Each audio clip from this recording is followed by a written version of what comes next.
8 horas da manhã em ponto, o Jornal da Bandeirantes, gente, está no ar. Menos de 5% dos presos liberados de cadeias em São Paulo por estarem no grupo de risco para a Covid têm mais de 60 anos de idade. Esse é um levantamento exclusivo da Secretaria de Administração Penitenciária, que a Rádio Bandeirantes teve acesso, e nós estamos trazendo os detalhes para você para discutir mais esse assunto, que há um ano nós estamos debruçados e acompanhando a evolução desses números. A faixa etária mais beneficiada pela medida é a dos 20 aos 29 anos. Foram 3.114 detentos desde março do ano passado que foram beneficiados com a saída da cadeia, prisão domiciliar, por conta da pandemia do coronavírus. O Conselho Nacional de Justiça foi o autor dessa recomendação para magistrados, né?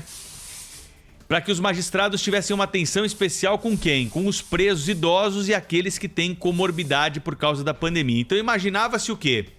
Que os presos idosos tivessem um maior percentual de benefício por conta dessa medida, mas não foi não. Foi justamente essa faixa etária dos 20 aos 29 anos que alcançou o maior percentual. Mais de 8 mil presos saíram das cadeias desde o ano passado por conta dessa medida. A Rádio Bandeirantes, ao longo desse tempo, mostrou aqui que alguns deles, sem embasamento jurídico algum, não eram idosos, alegavam ali problema de asma, bronquite, né, que são doenças que estão relacionadas ao sistema respiratório, e claro que os médicos recomendam uma atenção especial para esse grupo de risco, mas presos que alegaram isso, mas não comprovaram, não mostraram que tomam remédio para essas doenças, não mostraram atendimento para nenhuma crise nessas comorbidades, também não apresentaram nenhum laudo, nada disso, apenas embasados no pedido de advogados e também em receitas médicas.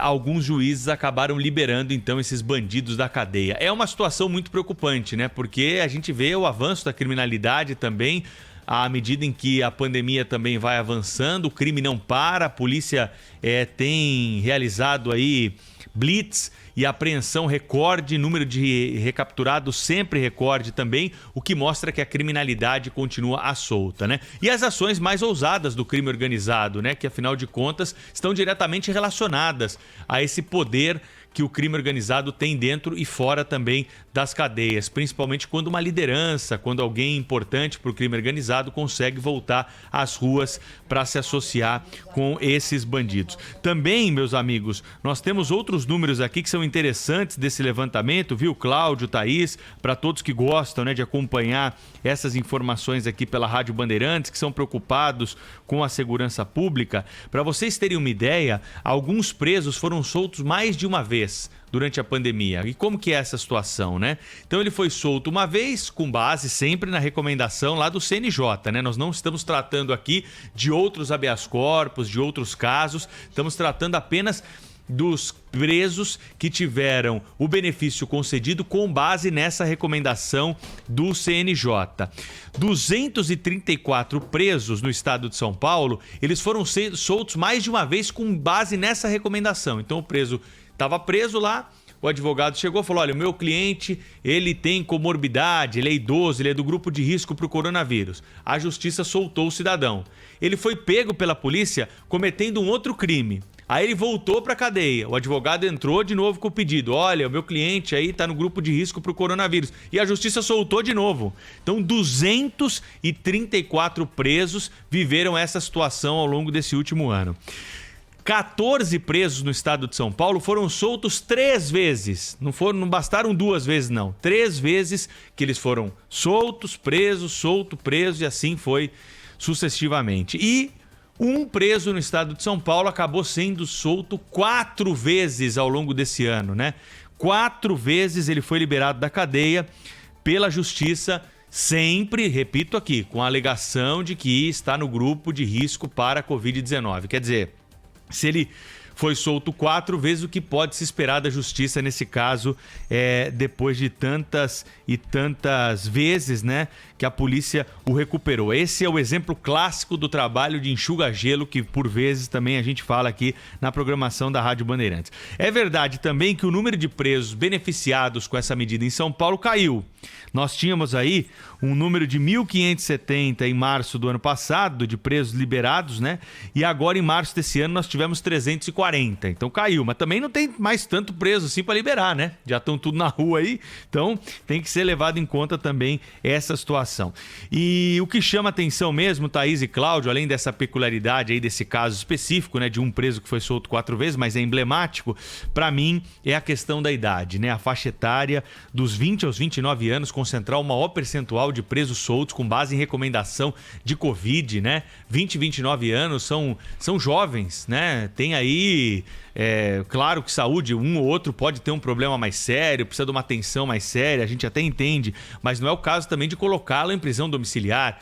As cadeias oferecem lá nas enfermarias, né? Tem uma estrutura hospitalar que é suficiente para trazer, então, qualquer tipo de atendimento para o preso que vier a ser contaminado. E aí a faixa etária seguinte, que é dos 30 aos 39 anos, nós temos 28%. Olha que percentuais elevados, né, dos grupos mais jovens de presos beneficiados por essa medida. E lá no fim, presos com 60 a 69 anos, 3% dos presos liberados, 0,95%, não atinge 1%, a faixa etária dos 70 aos 79 anos e dos 80 aos 89 anos, 0,26%. Esses são números, eu repito, oficiais do estado de São Paulo, que foram obtidos com exclusividade aqui para você, ouvinte da Rádio Bandeirantes. É por aí que vai a nossa segurança pública, viu, Cláudio Humberto? Bom dia para você. Muito bom dia, Pedro Campos, bom dia, Thaís Freitas. Bom dia. A coisa mais entristecedora, né, que dá para concluir desse levantamento, desse relatório, Pedro, é a ânsia do Poder Judiciário de abrir as portas da cadeia, né? Essa é a principal constatação. Aproveitaram-se de uma recomendação do Conselho Nacional de Justiça para soltar presos ou para mantê-los em prisão domiciliar, presos que têm comorbidades, presos que estavam naquela faixa etária de risco, né? E presos idosos, não. Aproveitaram e soltaram para valer. Todo mundo, milhares, né? Enquanto as pessoas continuavam presas, continuavam presas em suas casas em razão da pandemia e aumentando gravemente os indicadores de criminalidade. É um horror completo, né? O comportamento dos magistrados responsáveis por essas liberações levianas, né? São, na maior parte dos casos, integram, se não for uma coisa de má fé, a maioria, né, que agem de boa fé, são os que acreditam ou que professam o chamado direito penal mínimo, que é aquele que tenta evitar de todas as formas que criminosos cumpram pena em regime fechado. É por isso que no Brasil se consolidou aquele clima de impunidade que todos reclamamos, sempre reclamamos, né? A impunidade continua cada vez maior. O nosso país, mais um pouco e descriminaliza tudo, né? A gente assiste situação como vimos aqui em Brasília esses dias, agora, poucos dias atrás, de um sujeito que matou a mulher dele, a companheira dele, uma colega radialista, matou por sufocamento, deixou lá o corpo. No dia seguinte, perto de 11 horas da manhã, compareceu à delegacia de polícia e disse: matei a minha mulher. E eu matei assim, assado, por enforcamento. Ele falou enforcamento, mas na verdade ela tinha sido sufocada. E aí a polícia, onde é que é a sua casa? Aí a polícia vai lá, constata, encontra o cadáver. Você sabe o que aconteceu com o assassino? Foi solto. Assinou um termo circunstanciado, se comprometendo a comparecer à delegacia de polícia ou à justiça, caso venha a ser intimado, etc. e tal, como se alguém pudesse não cumprir qualquer tipo de intimação que receba, né? E com isso, esse termo circunstanciado, muito usado pela polícia, né, virou assim a sofisticação da impunidade. Agora é de papel passado, né? De papel passado. O cara, assassino confesso, lá um cadáver no meio da sala, e o sujeito simplesmente é solto. É isso que está acontecendo no Brasil. E não admira, realmente não admira esse levantamento que o Pedro nos trouxe aqui com exclusividade, que é absolutamente chocante. Eu quero destacar apenas, chamar a atenção dos nossos ouvintes para um evento importante que acontece hoje, e daqui a pouco o presidente Jair Bolsonaro discursa nele, que é a Cúpula do Clima, promovida pelo governo dos Estados Unidos, que convidou quatro dezenas de pessoas, entre chefes de Estado e de governo, algumas delas comparecendo devem roubar a cena. Caso do Papa Francisco, também da indígena brasileira Cineia do Vale, mas cada um dos participantes terá 3 minutos para falar, para discursar, e aí aquele negócio do meu nome é Enéas, né? Quem conseguir se comunicar melhor vai também ganhar destaque nessa cúpula que foi promovida, está sendo promovida apenas para que o presidente dos Estados Unidos, o novo presidente americano, Joe Biden, assuma protagonismo na agenda do meio ambiente, que é uma preocupação que ele sempre expôs, sempre externou desde a campanha eleitoral. Não se deve não deve acontecer nada de muito importante, não haverá tratados, não haverá acordos, nada, apenas as pessoas se pronunciarão, haverá foto de todos os participantes, aquelas coisas. Mas do ponto de vista de relevância não tem, mas é considerada uma cúpula preparatória da 26ª Conferência sobre o Clima, a COP26, esta sim importante, que será realizada em novembro em Glasgow, na Escócia. Aliás, Cláudio Humberto, a gente convidou o Fernando Schiller, cientista político, para participar conosco hoje da abertura do Jornal da Bandeirante Gente, justamente para falar sobre cúpula do clima e sobre também o posicionamento das potências e do Brasil, que a gente vai enxergar hoje a partir das 9 da manhã, quando será feita a abertura com toda a pompa pelo presidente Joe Biden que quer recuperar o protagonismo que já foi uma vez os Estados Unidos nessa discussão e que, com o governo Trump, ficou ali para debaixo do tapete. É bom a gente lembrar que os holofotes nessa cúpula hoje devem estar sobre os 3 maiores poluidores do mundo. Se a gente está falando sobre uma preparação para uma discussão sobre redução de emissão de poluentes, quais são os maiores poluidores hoje do mundo? Número 1, China. Número 2, Índia. Número 3, Estados Unidos. Decisões que afetem a forma como esses 3 países consomem energia e produzem também toda a sua cadeia industrial, sim, fazem diferença na emissão de poluentes. E, é claro, o holofote sobre o Brasil também por causa da Amazônia e pela comunicação muitas vezes errática do governo brasileiro. Fernando Schiller, bom dia. O que você está esperando dessa reunião de hoje, Schiller? Seja bem-vindo. Tudo bem, Thaís, Cláudio, Pedro, nossos ouvintes. Olha, se fizesse um bom resumo, quer dizer, o presidente Joe Biden faz um gesto que é eminentemente político, na verdade é uma cúpula preparatória para a Conferência do Clima que vai acontecer agora em novembro, onde vai se reavaliar as metas do Acordo do Tratado de Paris, enfim, vai se encaminhar coisas que ficaram para trás, como, por exemplo, a regularização dos chamados créditos do carbono, que foi que na verdade é um anúncio que nunca foi regulamentado. Né? Uma das cobranças do ministro Ricardo Salles é exatamente para operacionalizar isso. Ou seja, os países poluentes, os países que mais emitem CO2 e gases do chamado efeito estufa, deveriam, os países em desenvolvimento que mais preservam seus biomas, florestas, enfim, o meio ambiente, emitem menos créditos de carbono, não é? Em forma de recursos, em fundos internacionais, para exatamente investir na preservação do meio ambiente. Né? Só que isso nunca foi regulamentado, então isso, na verdade, vem acontecendo de maneira muito irregular. O Brasil, o chamado Fundo Amazônia, vamos lembrar, lá no início do governo Bolsonaro, que basicamente são recursos que vêm da Noruega, né? A Noruega, que é um exportador de petróleo, mas acaba financiando ações internacionais de preservação ambiental. O governo Bolsonaro, quando entrou, considerou que os projetos que vinham sendo financiados eram ineficientes, não é? Mudou a governança da execução desses projetos no chamado Fundo Amazônia, e esse dinheiro ficou congelado. Não é? Novos projetos, desde 2019, novos projetos não foram financiados. Então, tem uma série de...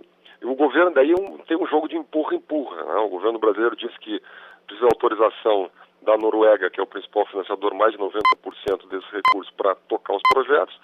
Não é? Os governos, tanto da Alemanha como da Noruega, a Alemanha é um financiador menor, dizem que esse tema precisa ser resolvido diplomaticamente.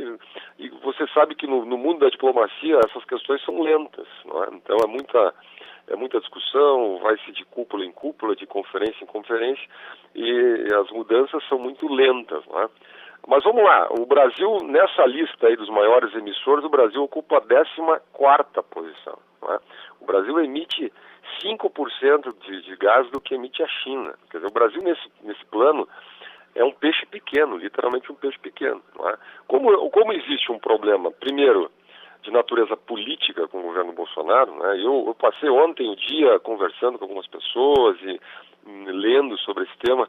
É muito difícil você, quando analisa isso, separar o joio do trigo, ou seja, separar o que é uma discussão séria sobre preservação ambiental, sobre financiamento de projetos, né, sobre metas sustentáveis, realizáveis de redução de emissões, e o que é simplesmente retórica política, já mirando, no fundo, na política interna brasileira nas eleições do ano que vem. Ontem, por exemplo, tivemos a divulgação mundial aí de uma carta no abaixo-assinado, com direito a vídeo, feito em inglês por parte de artistas, né, artistas brasileiros e americanos, enfim, pressionando o governo Biden a não fechar um acordo de cooperação com o governo brasileiro. Né? O que me surpreendeu, não me surpreendeu propriamente, mas vamos lá, tem um lado chocante nisso, quer dizer, uma coisa é você dizer assim que esses recursos precisam ser bem aplicados, precisam ser aplicados com transparência, que deve haver uma supervisão da execução de bons projetos. Outra coisa é forçar ou pressionar o governo americano a não fechar um acordo de cooperação com o governo brasileiro. Não é? Por que isso? Porque é um componente político. Imagina que nesse momento, no ano pré-eleitoral, haver um acordo, não é, firmado entre Jair Bolsonaro e Joe Biden, o governo brasileiro e o governo americano, faz bem politicamente para o governo brasileiro. Não é? E isso, obviamente, a oposição ao governo brasileiro não quer, né, que aconteça. Então, a outra questão importante é qual é a condição que o governo brasileiro tem hoje, depois de ter errado tanto, como bem disse a Thaís, primeiro na comunicação, quer dizer, errado tanto nesse processo, nesses 2 anos, de fazer alguma promessa ainda crível para este mandato. Não é? Quando o presidente Bolsonaro manda uma carta ao presidente Joe Biden, prometendo uma redução de mais de 40%, pouco mais de 40% das emissões até 2030, ele está comprometendo 2 próximos governos. O governo começa em 2023, o governo começa em 2027. E ainda em comunicação errática, quando a gente olha, por exemplo, o que aconteceu ontem, qual é o cabimento que tem o fato do ministro do Meio Ambiente ficar batendo boca pelo Twitter com a cantora Anitta? Por que isso? Essa aí é inexplicável, viu, Thaís? Eu acho... Mas isso é típico do atual governo, né? Quer dizer, isso é típico um pouco das brigas digitais, da nossa democracia digital, mas é típico do atual governo, não é? Então, por um lado, você tem artistas que entendem muito pouco do assunto, não é? E fazem oposição ao governo, entram um pouco nesse oba-oba aí da questão ambiental, não é? De outro lado, o ministro de Estado, que deveria estar preocupado em descongelar o Fundo Amazônia, em realmente negociar os créditos de carbono e apresentar metas sustentáveis e críveis para o ano que vem. Não adianta de absolutamente nada o governo brasileiro prometer metas até 2030, porque não se tem a menor ideia de quem vai entrar no governo em 2023. Quer dizer, é a questão. E aí entra uma série de outras questões. O governo vinha apresentando números positivos até fevereiro, em termos de controle de desmatamento na Amazônia. Em março explodiu. Ontem mesmo eu entrei nos dados do Amazon, né, que é o sistema que monitora o desmatamento na Amazônia. Houve uma explosão do desmatamento em março. E o próprio governo não sabe. Né, diz, o ministro Salles diz, a Amazônia é o tamanho de 16 países europeus. Nós não temos condições de fazer esse controle com a eficiência desejada. Não é? Precisamos de recursos, precisamos de dinheiro. O governo brasileiro, quando a gente vê que o orçamento da União foi aprovado ontem, e com uma enorme redução da chamada do recurso discricionário, que é o custeio, entre outras coisas, do IBAMA, é muito difícil que o governo brasileiro prometa algo com o próprio orçamento, em termos de melhora significativa de controle do desmatamento da Amazônia. Então é muita retórica nesse processo todo. Eu só lamento uma coisa, Thaís, Pedro e Cláudio, que o Brasil tem muito a oferecer nessa área. Primeiro que é um emissor, quer dizer, tem baixa emissão de carbono, tem um código florestal elogiado internacionalmente, tem um agronegócio que preserva no Brasil. Não é? Quer dizer, o governo brasileiro tem todas as condições de ter feito uma comunicação adequada, ter priorizado esse tema, mas optou por outro caminho, optou por uma lógica de confronto. Todo mundo se lembra do presidente Bolsonaro com as suas bravatas, né, dizendo, olha, vocês que destruíram as árvores, na Noruega, na Alemanha, não tem nada a nos ensinar, etc. Essa lógica de conflito que pautou os 2 primeiros anos, que agora cobra um preço, né? Então, olha, tomara que o presidente ocupe bem aí seus 3 minutos, diminua um pouquinho o dano que os próprios erros do governo causaram nesses 2 primeiros anos aí. Muito bem, Fernando Schiller conosco aqui nessa abertura diferente hoje do Jornal Gente, né, para trazer a sua participação, né, os seus comentários aí sobre a cúpula do clima. O Schiller defendeu bem aí o que nós podemos esperar, né, desse encontro. Agora, sobre o episódio da Anitta, viu, Cláudio Humberto? Tem que lembrar que a Anitta não sabe nem que vaca fica prenha e dá leite quando não tá prenha também, né? E que baby beef não é carne de bezerro, né? Porque essa turma gosta, né, de entrar nos assuntos que não tem nada a ver. A Anitta é boa para rebolar, ela é boa para fazer a música dela lá, uma das melhores para isso, né? Agora, quando vem se meter nesse assunto aí de agronegócio, de clima, ele mostra que não entende nada. E o ministro deu uma resposta ali no nível das redes sociais, né?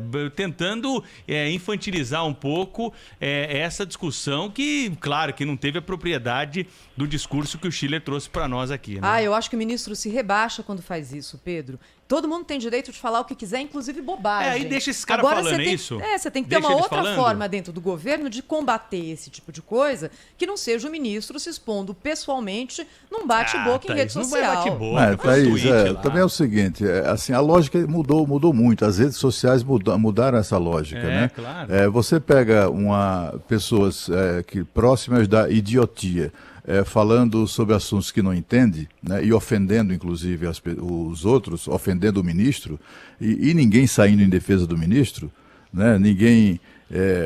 ele próprio, ele que é um militante ou um ativista, digamos assim, eu não sei como é que chama isso, mas é alguém muito, muito inserido nessa questão das redes sociais. Ainda bem que eu não estou entre essas pessoas, olha, se é uma coisa que não me afeta isso. Mas o ministro se dedica a isso, né? Ele claramente vive no Twitter, vive no Facebook, vive no Instagram e não sei o quê. Tem um preço a ser pago por isso. E ele vê o tempo todo lá, gente ofendendo ele. E aí quando vem alguém, como é o caso dessa cantora, dizendo bobagens, idiotices, né? Quero dizer, inclusive, que eu assisti a série da Anitta na Netflix, adorei, viu? Adorei.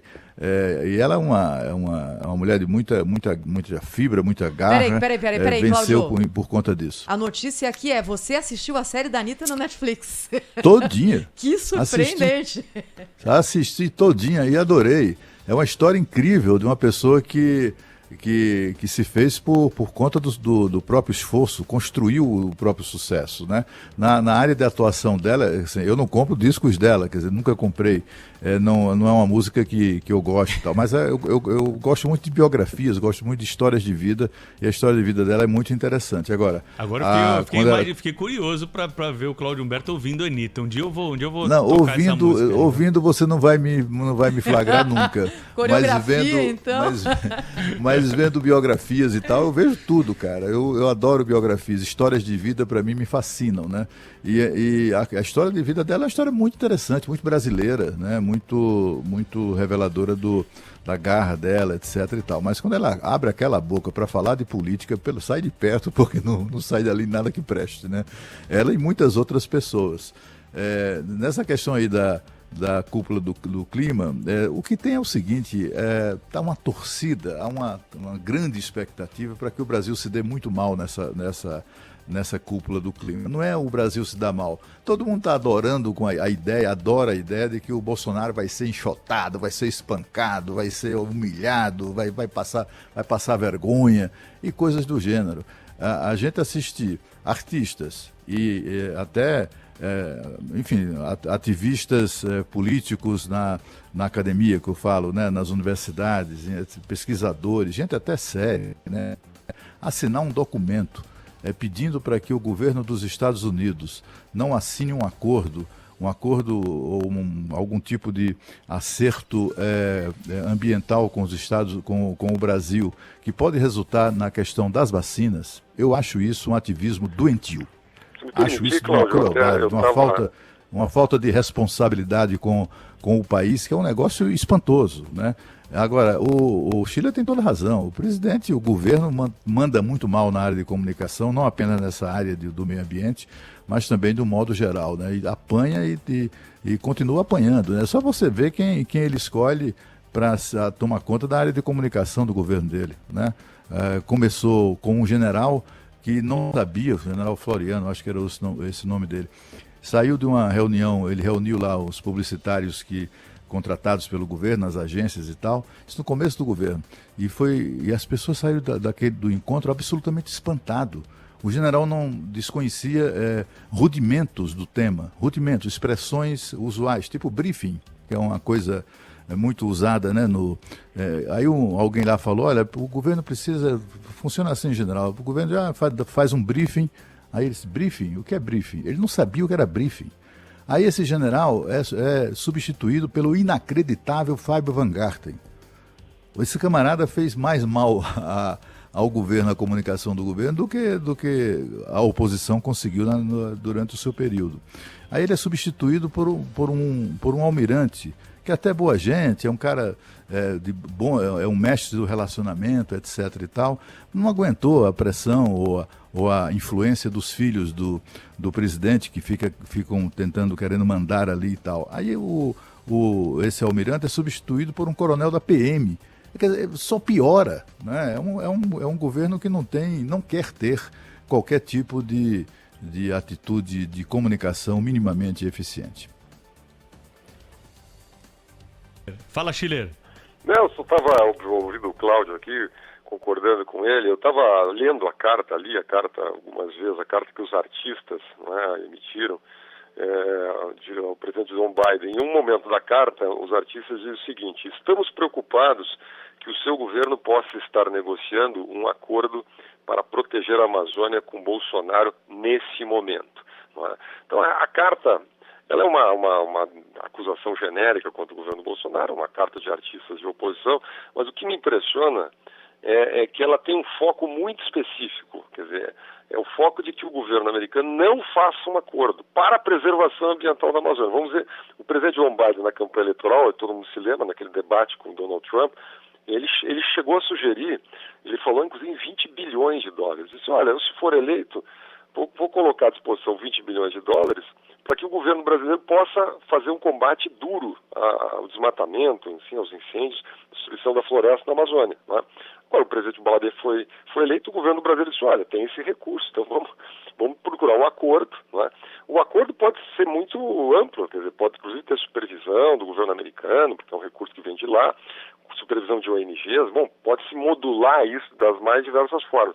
Mas o que esses opositores do governo querem é outra coisa, é que o governo americano não faça nenhum acordo com o governo brasileiro. Esse é o ponto, né? Exatamente para não reforçar politicamente a posição do presidente Bolsonaro. Então eu acho que tem erro dos dois lados nessa questão. Tem erro do governo Bolsonaro, especialmente em não priorizar, em não comunicar bem, em não aproveitar o que o Brasil tem de bom nessa área, tá? E de outro lado tem uma oposição nessa democracia polarizada que a gente vive, que acaba, digamos assim, poluindo toda essa discussão. Fernando Schiller, cientista político, até a próxima. Schiller, obrigado, um beijo para você. Grande abraço. Tchau, Schiller. Agora, 8h28, você está conosco aqui no Jornal Gente da Rádio Bandeirantes.